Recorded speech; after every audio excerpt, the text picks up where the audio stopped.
So before the break, what we did, we looked at some variations of op-amps in MOSFETs. And just for us to get a better sense of the differences and trade-offs and how things would be slightly different or similar in bipolar transistors, we'll try to make a bipolar amplifier, op-amp, bipolar op-amp today.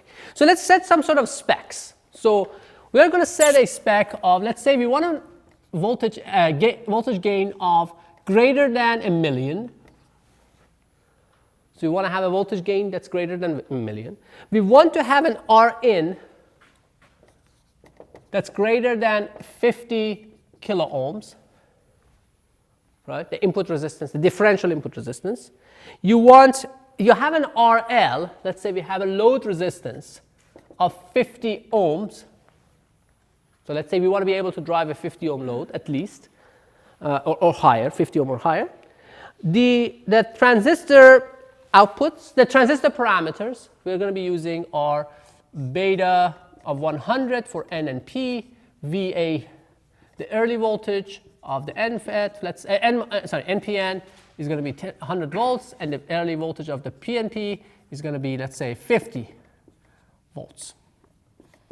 Again, these parameters don't exactly matter. It's like we're picking. I mean, they matter, they do determine the parameter, but the key takeaway from this is the thought process, right? We are just making something and want to use some parameters that are not completely insane. Okay, so let's start making this op-amp.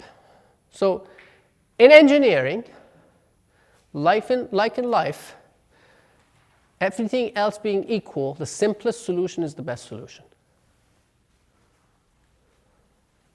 But everything else being equal. So what's the simplest? We are looking for something with differential input and a single-ended output that would give you gain. So let's start with something simple. Let's say we start with, let me just put this up. I think we'll need a full board. So this is the negative rail, negative VCC, let's say, and let's say this is the positive supply. Okay, let's start somewhere. Okay, so simple stage, differential to single and the conversion, right? So let's start here.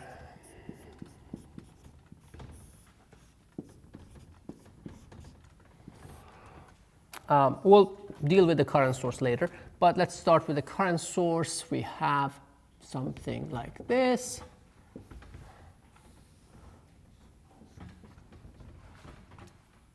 Okay, good. So this is V in P, V in N, and this is VO, the output voltage. And we have a load resistor. I'm going to put my load resistor here, RL, that's 50 ohms. So let's just do this. Let's see what we need to do to get some of these basic parameters. We want an input impedance of 50 kilo ohms minimum, right? 50 kilo ohms. So what is the input impedance of the stage in general? What do you see looking into? Think about the differential, the half circuit equivalent, right? Half circuit equivalent is a common source, or common emitter. And you look into the base, what do you see? R pi. So you see two of them. You see 2 R pi. So the input resistance is 2 R pi, right? So R in is 2 R pi, and R pi is what? Is 2, so this is 2 beta Rm, which is basically Vt over Ic. So if I want this to be 50 kilo ohms, that tells me something about the Ic, right? The collector current. This is 200, so this is 50 kilo ohms, divided at 200 times 25 millivolts, right? So you get 200, so we want this 50 to be 50 kilo ohms, divided by 200, 2 beta, times 25 millivolts, calculate the opposite of that. So it's basically going to be, that's going to be 5,000, so it's going to be 5 volts divided by 50 kilo ohms. So that's the I. Right? Did I mess it up? Yeah, I did mess it up. Okay, so IC is 2 beta VT divided by Rn. So it's going to be 200 times 25 millivolts divided by 50 kilo ohms. So that is 5,000 millivolts, so that's 5 volts divided by 50 kilo ohms.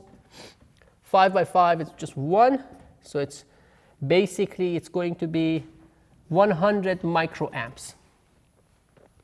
That's the current, that's the maximum current I can have if I use this stage in each transistor. So if I put my tail current at 200 microamps, I will be at exactly 50 kilo ohms. But that's not good design, right?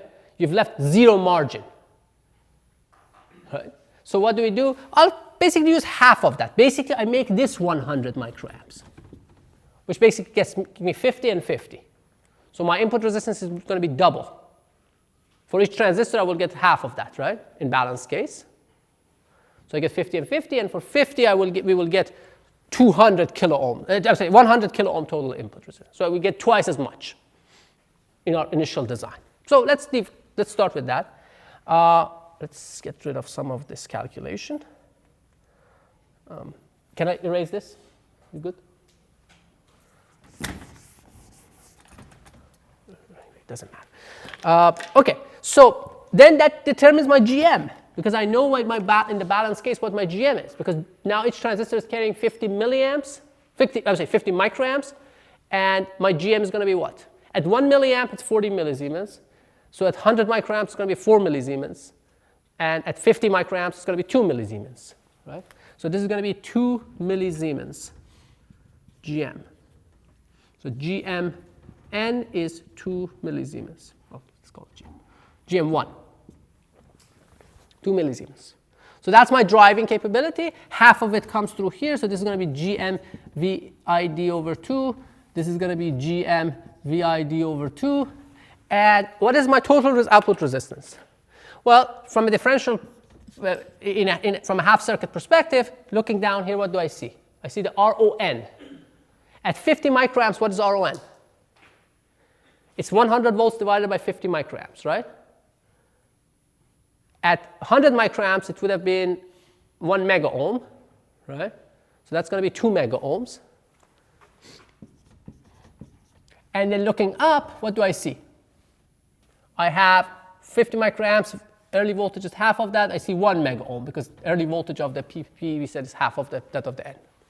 So what is the gain of this stage? What is the gain of this stage? Roughly. A little under 2,000. Any other suggestions? I would say it's 0.1.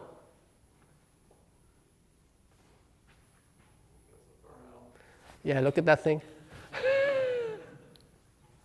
So it's 2 millisiemens times 50 ohms is 0.1. It's a good 1 to 10 attenuator. Right? So, yeah, but if that thing was not there, what's the gain? You had it. It's just basically, it's just like something like a little bit over 1,000. Okay, 1,000 plus. Right? But if once you put that in there, that completely dictates the gain, because that completely dictates the output resistance, right? Because you're reliant, in these stages, you're reliant on the high output impedances, and then you just killed it by putting a low impedance in parallel with it. Okay, so we have a problem there, right? We have to do something about it. So let's say we wanted to use what we have right now and make that work. What do we need to do next to make that work? To get that gain up?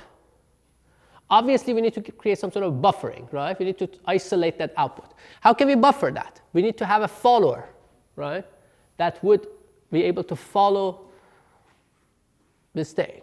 So if I put a follower in there, 1 or 2 emitter follower common collectors, at best, I'm going to be where this thing is, right? So I'm not going to be able to get to 1 million. with this, right? Now, if you want to get higher gain, and ideally we want to use the minimum number of gain stages, that's the key phrase. Minimum number of gain stages, not necessarily the minimum number of stages. What do we do? Well, if we wanted to increase the gain of this stage, what do we do to it? Cascode it, right? So let's cascode it and see what happens. So if we cascode this now,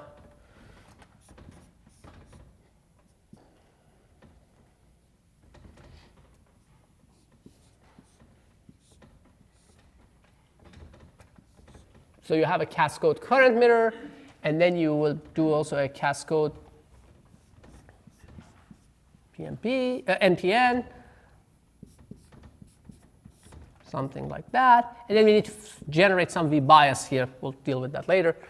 But OK, so now what do we get? What's the output resistance? Because this was 2 mega ohms, right?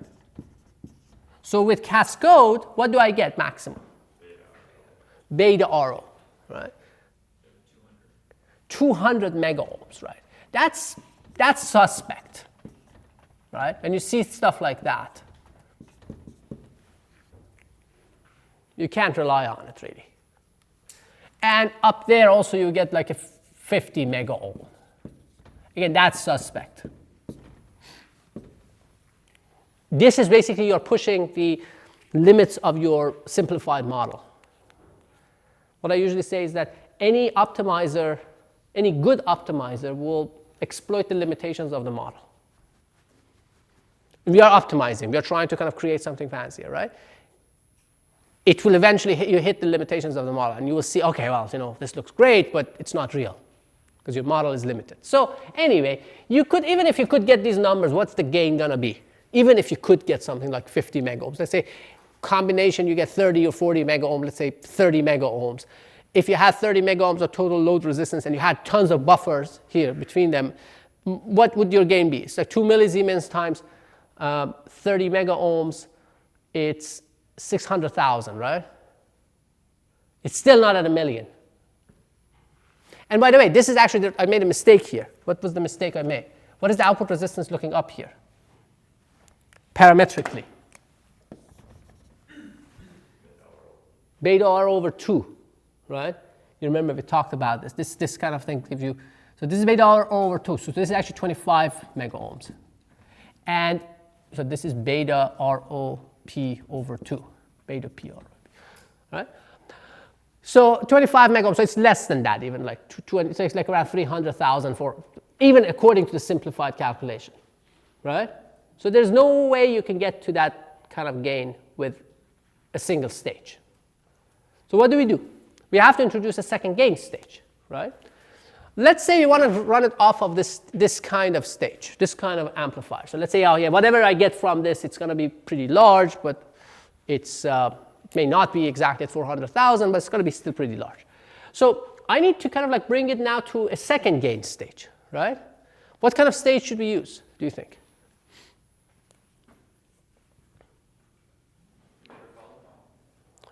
Emitter follower. Would that give me gain? So I'm trying to get a gain stage first, right? What would give me gain? Or common emitter or cascode, right? I mean, cascode is a common emitter followed by a common base, right, in bipolar. So let's start with a basic common emitter. Let's put a common emitter here. And of course, now we know that it has to be referenced to VDD, because if I reference it to ground, then I have this side that's referenced high, and this side that's referenced to the top supply. And if I put a common, for example, if I were to do a common emitter like that and hook it up there, you have the similar problem as we had with the MOS op amps. This is referenced to ground, so this is going to be whatever the lowest supply is, negative VCC. So the lowest potential plus VBE on, this would be 0.7 volt above that. And this point, we know it's going to be roughly, when the input's balanced and the currents are equal, this is going to be roughly 2 VBEs, 1 VBE on, 2 VBE on below VCC. Right? So let's say you're at plus minus 5 volts. This is going to be 5 minus 1.4 volts, whatever that is, 3.6 volts. And then this is going to be at negative 5 plus 0.7, so it's going to be negative 4.3 volts. So you connect them, you create a pathway for just 3 diodes in series between supply and ground, which is not a good thing. So you have to do a reference to VDD. So, and then you can basically have some sort of a load for it, right? So we'll talk about that load later. Okay, so can I just plug this here? There are several problems with doing that. Despite the fact that we try to reference it to the right supply, at least we solved that problem. So what's the next problem? What kind of problems are we introducing? Yes? Yeah, the input resistance is going to basically destroy everything. So let's say if that was running at 1 milliamp, what would the input resistance be? It would be 2.5 kilo ohms. So you're putting 2.5 kilo ohms in parallel with, let's get rid of this, with the whatever mega ohms or tens of mega ohms. So it's going to be 2.5 kilo ohms. The gain of that first stage would become what? 2 millisiemens times 2.5 kilo ohms. That's going to be a gain of 5. Okay, so that's one problem. So we have to deal with that. There's a second problem. There's still a problem with DC. The direction of the current is okay, I think. Yeah, because you can actually, if you, yeah, the base current of this guy will be provided through part of this branch. So some of the current will come out of here. As long as it's not excessive, it can handle it probably. But you have to be careful about that. But is the DC okay really? What would this be roughly at when it's properly balanced? VCC minus 2 VBE on. Where does this want to be? Just 1 VBE below VCC, right? So we are 1 VBE short. Right? So we can kill 2 birds with 1 stone there, right? We can put a follower that would drop a VBE and would change the input impedance. What kind of a follower would that be? Well, you can make it this way. Well, let me just push this a little bit down.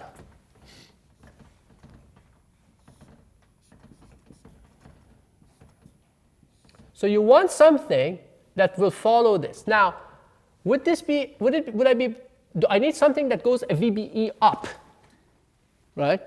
What kind of a follower would go a VBE up? One made with an NPN or a PNP? PNP, right? Because from the base, so this is the way the follower will look like, right?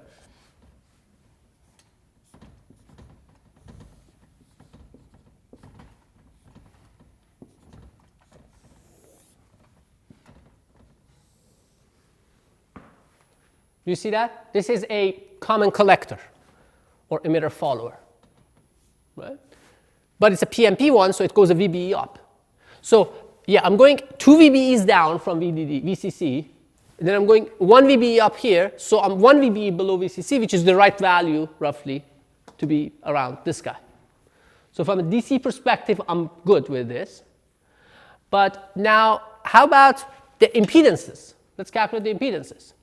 So what is the impedance looking into here? We said it was, let's say, if we want to keep this at 1 milliamp, right? This was 2.5 kilo ohms, or pi, right? What would this impedance be looking into here? Beta, what? Beta times whatever you have in the emitter, right? Which is R pi plus Rm plus Ro of that transistor. So it's basically beta R pi plus Rm, because Ro is going to be much larger than that. And R pi is beta times larger than Rm. So it's pretty much beta R pi. So that beta, that gets times multiplied by beta. So you get basically roughly beta R pi, which is going to be 250, well, actually, yeah, 250, that's right, 250 kilo ohms. This was 2.5 kilo ohms, right? So we are a little bit better, right? What is the gain now? What's the gain of the first stage? 500. Right, it's 250 kilo ohms times 2 millisiemens, it's 500. It's still dominated by this thing, because this is still lower than the mega ohms that you had here. Okay?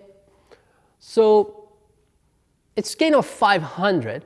And if I'm trying to get a gain of 1 million, roughly I should get about a gain of 1,000 per stage. Right? You may say, okay, I can try to get more gain out of my second stage, et cetera, et cetera. You can do that, but just, yeah, okay. But You may try that if you're really not trying to kill yourself. Or let's say I wanted to get at least a gain of 1,000 from the first stage. What do we need to do? Double that input resistance or output resistance, yeah? How do we do that? Can you think of a way of increasing that input resistance even more? Another follower, right?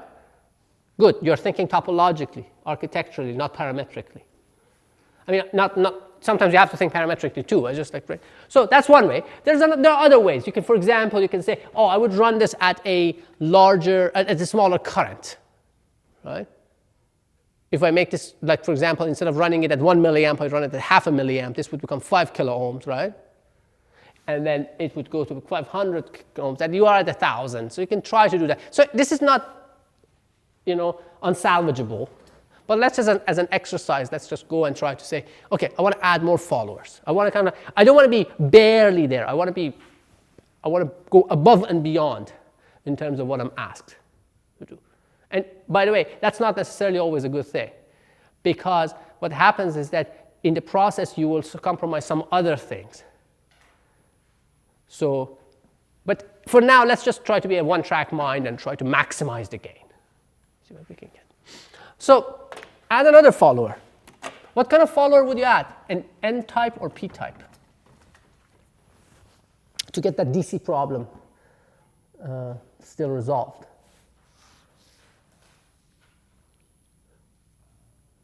I see some puzzled looks on your faces, right? Neither one would do it, right?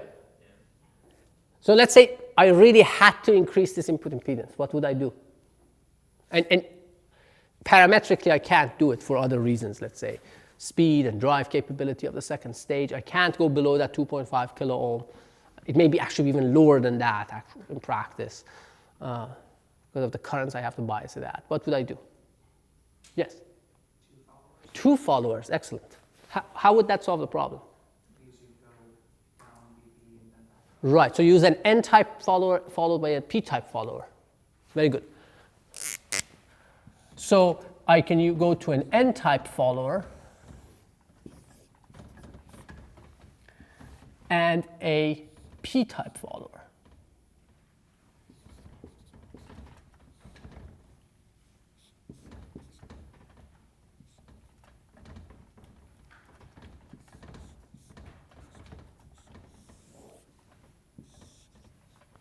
All right? So now your input resistance is going to be huge, right? Because you get another beta here and another beta here.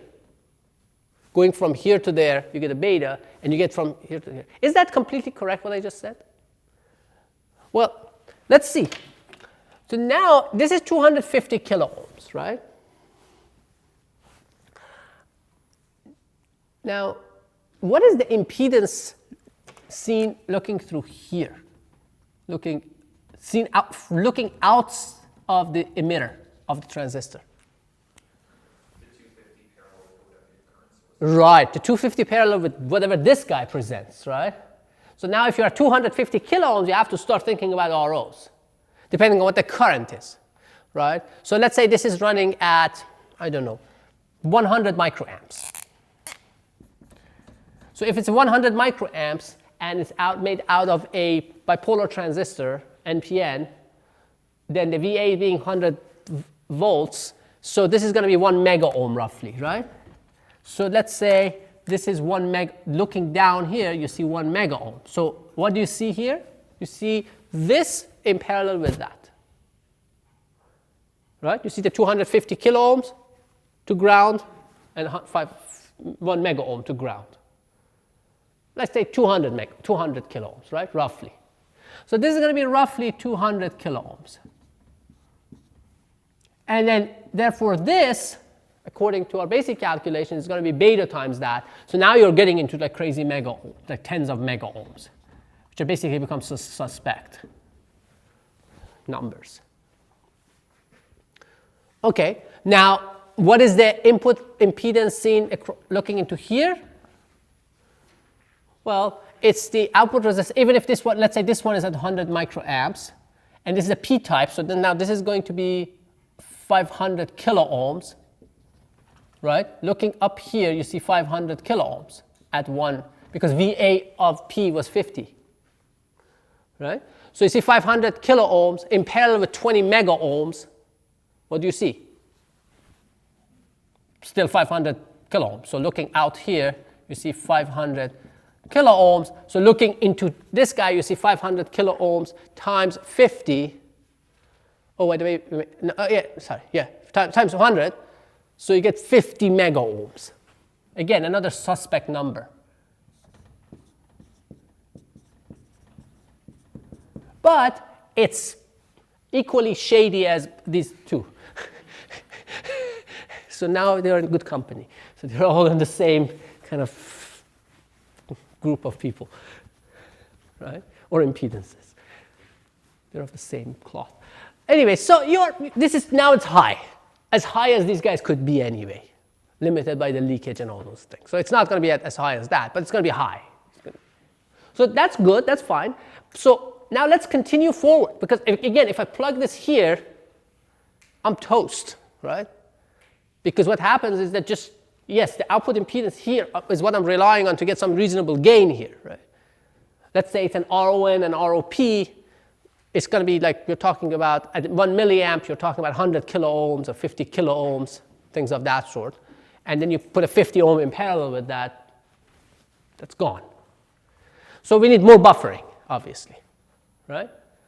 So we need more buffering, but also we need something else. We have to be careful about, and this is an important point that sometimes is not realized or emphasized sufficiently.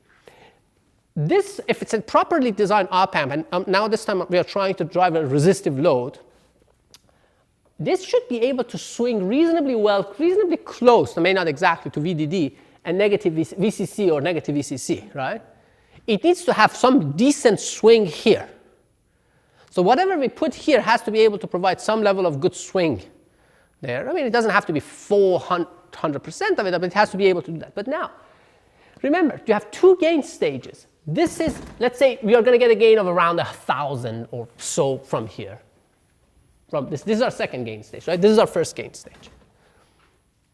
Now, if you're trying to do that, and this guy is going between, let's say, negative 5 volts and 5 volts, it has 10 volts of swing. What would that correspond to? What kind of swing would that voltage swing would that correspond to here? 10 over GM. Well, let's say this has a gain of 1,000 at the end.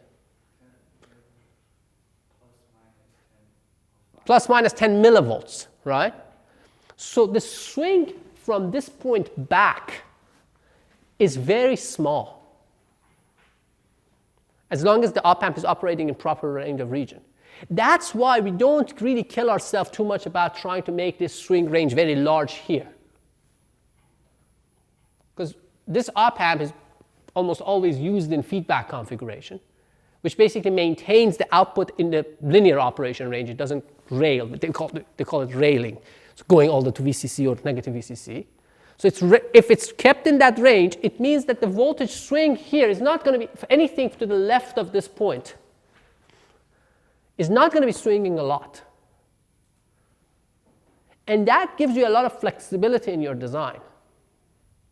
Because you don't need to use stages that have a very wide range of swing here if you have a second gain state. But at the same time, it means that whatever we do from this point on has to be able to sustain a pretty large swing. Because that was our last gain stage. So now we have to really think about it. We didn't have to worry about it too much here because it was not an issue for this reason. So whatever we put in there, we have to think about, right? We have to think about how we deal with that. So what would be a good thing to put in there? So first of all, we have to create some isolation and buffering, right? So if can I put more of this stuff there? Can we just put some of these, like, let's say, can I just copy and paste Control C, Control V of this here? What would happen? Let's say I just make a copy of exactly this branch and put it here and hook it up to this. Do you see problems? Well, you have to worry about the impedances and all those, and we'll worry about that in a few minutes, in a minute or two. But just there's another problem. How about the swing range? What's the output range? If I take that, what my output can, what's the highest it can go, let's say? Does it have any limitations in terms of how high it can go? Yeah, I mean, it can go up to some point, but it will be limited by VBE or something like that, whatever limits that. But that's OK. That's acceptable. How about how low can it go? What's the lowest it can go? The worst case scenario is that basically I just take this. Did I copy this one? OK, take this and pull it all the way down. But the maximum current that this stage can sink is what? 100 microamps, right? 100 microamps out of a 50 ohm. What's the voltage? 5 millivolts. So it can go only it can go negative if I take that, if I copy this stage exactly as it is and put it here. It can only go down 5 millivolts. It can go up to whatever, like 4 volts or some 4 point something volts, but it can only go down 5 millivolts. It can never go down to like -5. Why? Because maximum amount. So let me just put it here. Let me just copy it actually. So if this was 100 microamps, and if I plug this up all the way, so what happens if I pull this voltage down? The worst case scenario, this transistor turns off. If transistor is turned off, this current is the only current that can go through this resistor, pulled out of the resistor. And 100 microamps times 50 ohms is 5 millivolts. That's bad. It cannot swing low. Right? So what do we do? Well, we can crank up this current. What should this current be for this to be able to swing 5 volts? 100 milliamps, right? That's a lot of current. Yes? Yes. So we need to do something else. Exactly. That's right. Push-pull, for example, right? We can use a push-pull because we need something that can dynamically provide current. You can't just like rely on static current because it's just excessive. It's not practical. I mean, it depends on what you're trying to do. I mean, so maybe sometimes, I'm going to throw, a watt. Just makes the operation bias of the stage, so I can go use 50 ohms. Fine. But then if you have like 30 ohms, then you're going to be short. The good thing about dynamic output stages is that they can provide current as you need them, not just a fixed amount of. So this is the maximum current I can give you and no more. So you can try to use some sort of a push-pull. So let's start doing that. So let's say we put a push-pull. I mean, there are lots of choices. This is a relatively simple choice, but it's a logical choice. So we have a push-pull like this, and we know, so this is like that. And the most basic push-pull was like that. So if I take this and plug it into here, for example, would this work? Well, first of all, this push-pull, we know that it has dead zone, right? When we talk about the output stages, this kind of thing, because you need to be at least a VBE on above for this to turn on, and a VBE on below for it to turn on. So it would clip the middle part of the thing. It has a crossover, distortion, et cetera, et cetera. We know how to deal with that. We can put some diode-connected transistors here to reproduce those voltages, to produce that offset, essentially.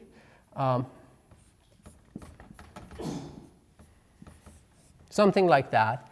And then you can try to keep them biased one way or another. You can actually provide them with some sort of a bias. I'm going to draw it this way for now. We'll deal with it later. We'll make changes. Let's say if I were to do this. So I have to provide some bias. So what this branch is doing is that you're running this current through this branch to make sure that whatever voltage you have here, you go a VBO down and a VBO up. So this voltage and that voltage can be substantially the same. And you go a VBE up or a VBE down, so this can be. So this way you get rid of that crossover distortion. We've talked about this before when we talked about output stages. But okay, so does this work? What is the impedance it presents? So let's say you are here at the 1 milliamp level. Let's put some transistors. Well, let's say if that's the case, this is the RON. At 1 milliamp, you're looking at 100 kilo ohms, right?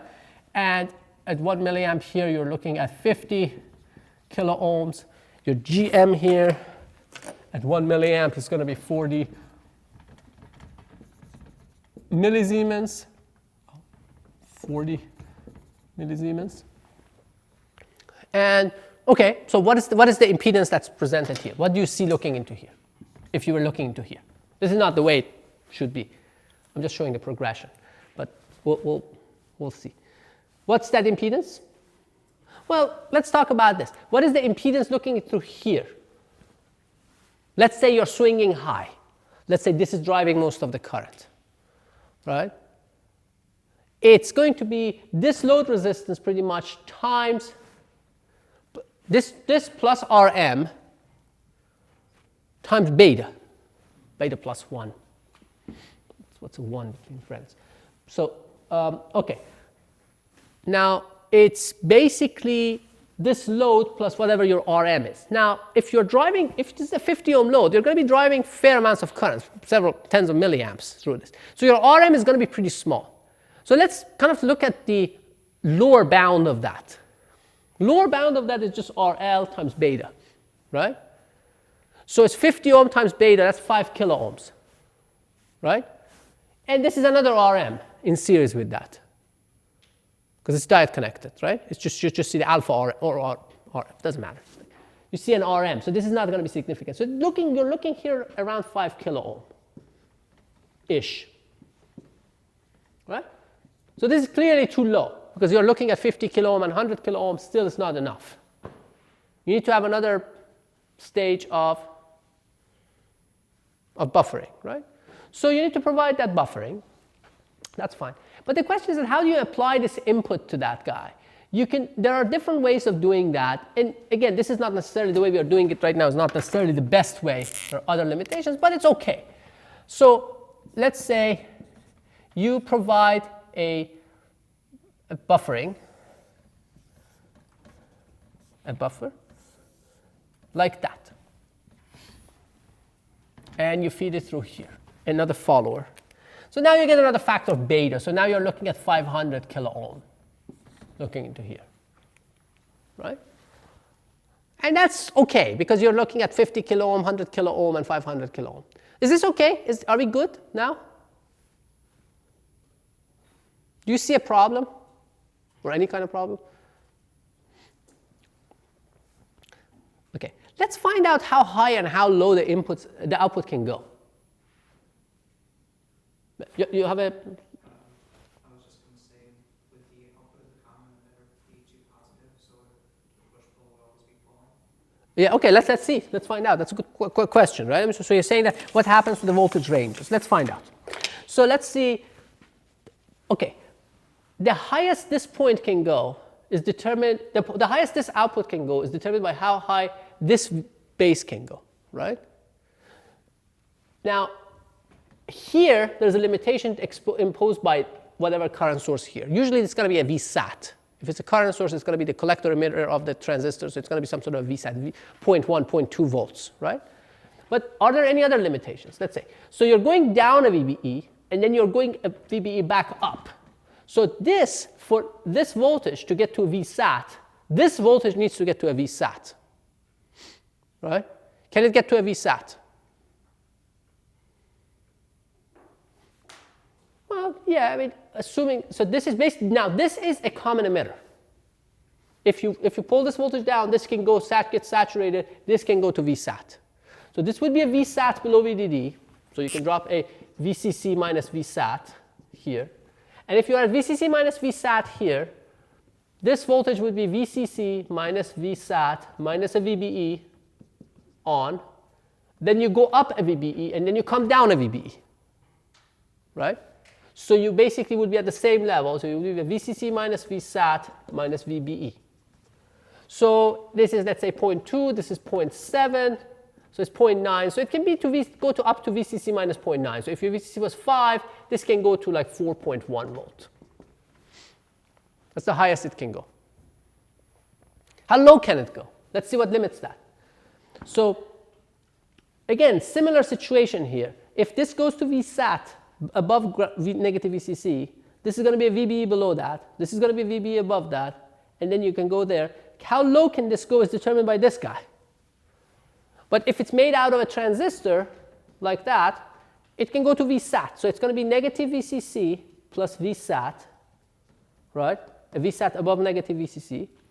Then it's going to go a VBE down, a VBE up, right? And it's going to be at VCC, negative VCC plus VSAT. So you can see that it can swing a little bit more in one direction than the other. The reason is that this node can go low, get closer to this lower supply because it's only limited by VSAT here, but it can't go as high because there's a VBE plus a VSAT here, right? So that's basically what you can do in making that part. Now, again, this output stage can improve, I mean, the way we've drawn it. But again, it can be. So now let's complete this design. Let's complete it. Let's finish it. So this is an acceptable design. I mean, this is not a great design, but it's an acceptable design, right? But let's look around and see what we need to, because we have a whole bunch of these little things that we have to take care of. We need to create a reference branch to bias everything with. So let's do that. What kind of reference branch do we need to make? Well, this is a bipolar transistor. You want to keep constant gain. Roughly, you want to probably generate some sort of a PTAT reference to bias it. We saw that PTAT references are probably a good way of biasing these things. So let's make a proportional to absolute temperature. What you can do, you can basically take a PMP or NPN. You have both at your disposal here. You want to make two. There are many different ways to make this. You want to make that one that has a larger IS. Or you can make it with the floating mirrors or the op-amp style. Let's just make it with the floating mirrors. Or with a simplified one-stage op-amp. You can, if we assume that we have that kind of a headroom to generate, use cascodes, you can use cascodes.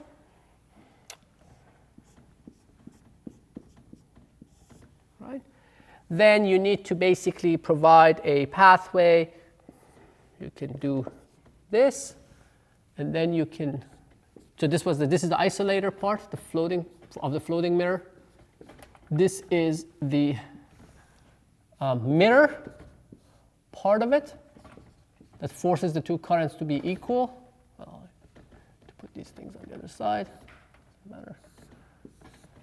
And so this is a PTAT. The current in this thing is going to be a VT reference, KT over Q reference, as we discussed before, right? So now you want to replicate this in places where you need. So you need, for example, a current source here, a current source there.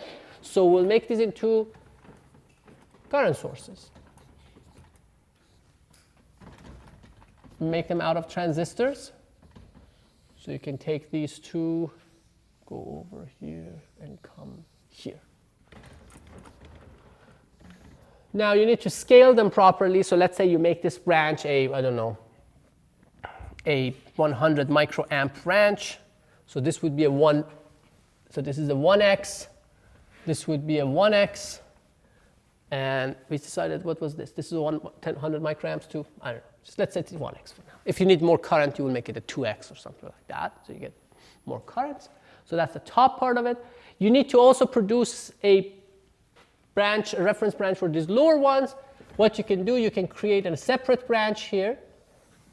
And then you can produce a mirror. Here. You copy this, generate a reference branch. So you copy it here. So it's going to be a 1x, 1x. This is going to be another 1x.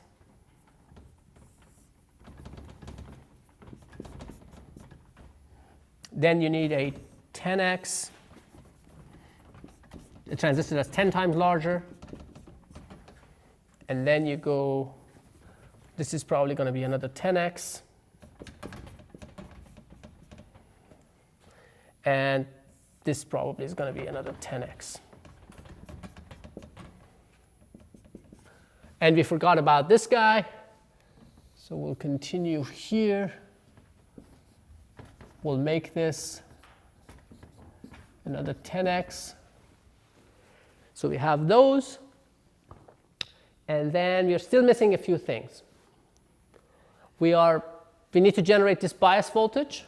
But now you remember, this is not going to swing a lot here. Right? So you have room to play with. So what you can do, you can say, look, I want this to be maybe a couple VBEs above the ground. So what happens above this? So what I can do, I can make, so this is a VBE. So maybe I can drop 3 VBEs here.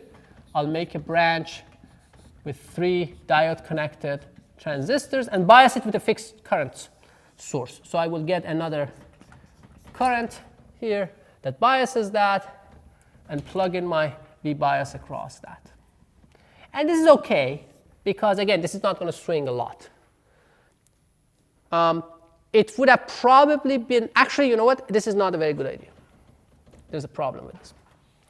So let's change this, because you want this to be referenced to the lower side. This is now referenced to the upper side. This is referenced to the higher supply. I want this to be referenced to the lower supply to some extent. So you can actually make that reference branch or diode connected branch here.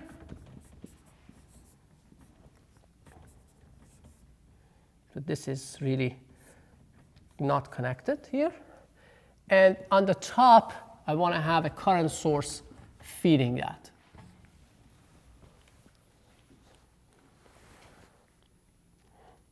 Now, if you want to actually, there are a couple of other fancy things you can add to it. You can actually create some sort of a protection for the output so it doesn't draw arbitrary amount of current if it's short-circuited. How can you do that? You can put a little resistor here and put another transistor that would steal the base current of this guy, and one here that would steal the base current of that guy. Let me show you what I mean by that. So for example, if I put a resistor here and apply that, forget about this. This is getting too complicated right now. So there's a way, basically, you put a resistor here and you put a transistor here that draws the current and turns this one off if there's too much current flowing through it. But yeah, that's not. Let's stick with the one we have, because so this is looks pretty complicated, right? I mean, if I had drawn this from the beginning on this whiteboard for you, it would have probably looked pretty daunting. And you were probably seeing where I was going when I drew those little rails, right? Just all the way across. But I suspect you know what this is doing, because you constructed it. You made it, right? So let's find out. Let me ask you questions. Let's see where we are. What do these 2 transistors do? What's the role of these 2 transistors? Differential input. So this is basically your differential pair at the input, right? So try to answer these questions that I'm asking you, even if you're not the person I'm asking. Okay? So what do these 2 transistors do? Think about it. What's their role?